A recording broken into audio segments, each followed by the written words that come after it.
कारण आकड्यांची जुळवाजुळव होत नसल्यानं शिंदेंच्या ऑपरेशन टायगरला ब्रेक लागलाय। ऑपरेशन टायगर राबवण्यासाठी शिवसेनेचा आकडा पूर्ण आहे।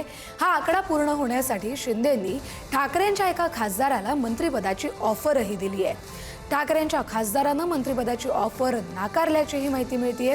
तर एका खासदाराला संसदीय समितीच्या अध्यक्षपदाची देखील ऑफर दिली गेली आहे। आकडा पूर्ण होण्यासाठी शिंदेंना 7 खासदारांची गरज आहे। ठाकरेंच्या खासदारांसोबत शिंदेंची दिल्लीमध्ये गुप्त बैठक झाल्याचीही माहिती मिळतेय। तर दिल्लीमध्ये 7 जूनला ही गुप्त बैठक झाल्याची माहिती मिळतेय। अधिक अपडेट घेऊया आपले प्रतिनिधी शिवाजी काळे यांच्याकडून। शिवाजी, सातत्याने शिंदे यांच्या वेगवेगळ्या ठिकाणी बैठकांच्या बातम्या आपल्या समोर येताना पाहायला मिळतात। मात्र एका खासदाराला शिंदे यांनी आकडा पूर्ण होत नसल्यानं राज्यमंत्री पदाची ऑफर दिलेली आहे।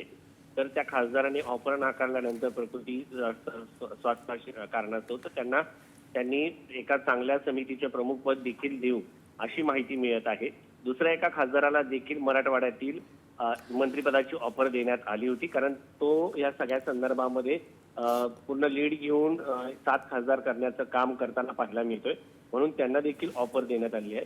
मात्र आकडा पूर्ण अद्यापपर्यंत झालेला नाहीये। आगामी काळात हा आकडा पूर्ण करण्यासाठी शिंदे प्रयत्न करताना पाहायला मिळत आहेत आणि 2 खासदारांचा अद्यापपर्यंत तळ्यात मळ्यात असून ते दोन्ही खासदार ठाकरेंचे निष्ठावंत खासदार आहेत। त्यांना आपल्या करिअरवरती, राजकीय कारकिर्दीवरती डाग लावून घ्यायचा नाही, म्हणून अशा पद्धतीने ते शिंदे यांच्यासोबत यायला नकार देत आहेत। सगळ्यात महत्त्वाचं म्हणजे त्यांना मिळालेला कौल हा धर्मनिरपेक्ष विचारांचा आहे आणि या मतांची प्रतारणा करून आम्हाला कुठल्याही मतदारांच्या मतांची प्रतारणा करून असं पाऊल उचलायचं नाहीये आणि या सगळ्यामुळेच आम्ही असं काही करणार नाही असं एका खासदारांचं म्हणणं आहे। त्यामुळे शिंदे यांचा आकडा अद्यापपर्यंत पूर्ण झालेला नाहीये।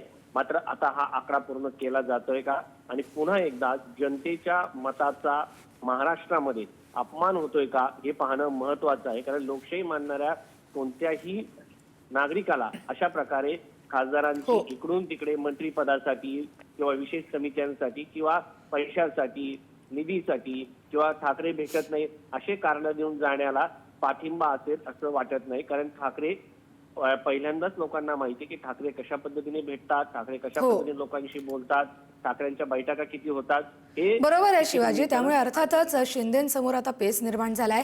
जर त्यांना आकडा जुळवायचा असेल तर त्यांना त्यासाठी मेहनत करावी लागेल। मग जर आकडा जुळायला लागला त्यानंतर पुन्हा ऑपरेशन टायगर कधी राबवलं जातं हे देखील पाहावं लागेल। धन्यवाद दिलेल्या माहितीसाठी।